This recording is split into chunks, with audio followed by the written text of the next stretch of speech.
सूत जी कहते हैं, ऋषियों, इस प्रकार युद्ध भूमि में तारकासुर के मारे जाने पर दानवराज मय प्रमथों को खदेड़कर भयभीत हुए दानवों को सब तरह से सांत्वना देते हुए बोला, अरे असुरेंद्रो, इस समय तुम सभी महाबली दानवों का जो कर्तव्य है उसे मैं बतला रहा हूँ। सब लोग ध्यान देकर सुनो। चंद्रवदन दानवों, जिस समय चंद्रमा पुष्य नक्षत्र से समन्वित होंगे उस समय एक क्षण के लिए तीनों पुर एक में मिल जाएंगे। ये चंद्रमा का पुष्य नक्षत्र से संबंध होने पर त्रिपुर के सम्मिलित होने का काल मैंने ही निर्धारित कर रखा है। अतः उस समय तुम लोग निर्भय होकर नारद जी द्वारा बतलाए गए उपायों का प्रयोग करो, क्योंकि उस समय जो कोई देवता त्रिपुरों के सम्मिलित होने का पता लगा लेगा वो एक ही सुद्री बाण से इस त्रिपुर को चूर्ण कर डालेगा। इसलिए असुरों, तुम लोगों में जितनी प्राण शक्ति है, जितना बल है और देवताओं के साथ जितना वैर विद्वेष है, वो सब हृदय में विचार कर इस त्रिपुर की रक्षा में जुट जाओ। तुम लोग एकमात्र महेश्वर के भीषण रथ को पूरी शक्ति लगाकर ऐसा विमुख कर दो जिससे वे बाण न छोड़ सके। इस प्रकार हम लोगों द्वारा त्रिपुर की रक्षा संपन्न कर लेने पर देवताओं को विवश होकर पुनः आने वाले पुष्ययोग की प्रतीक्षा करनी पड़ेगी। मय का ऐसा कथन सुनकर यमराज के समान भीषण त्रिपुर निवासी दानव बारंबार सिंहनाद कर मय से बोले,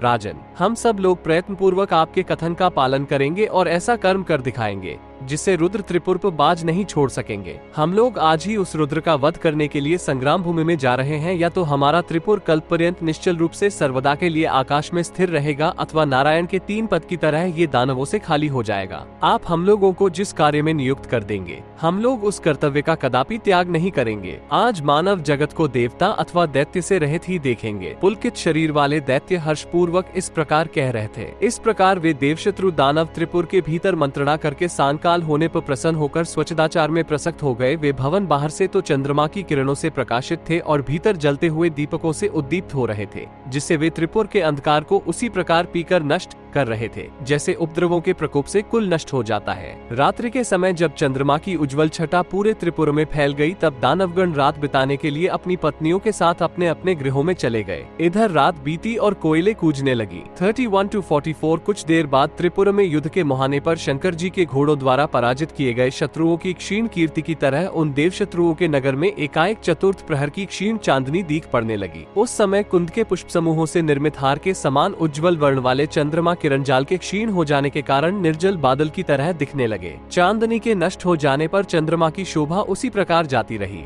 जैसे धन संपत्ति से संपन्न मनुष्य भाग्य के नष्ट हो जाने पर शोभाहीन हो जाता है। उस समय तपाए हुए स्वर्णमय चक्र के समान बिंब वाले सूर्य अपने सारथी अरुण की प्रभा से चंद्रमा की कांति को तिरस्कृत कर उद्याचल के अग्र शिखर पर स्थित हुए और आकाश मंडल में अंधकार रूपी नदी को पार करते हुए शोभा पा रहे थे।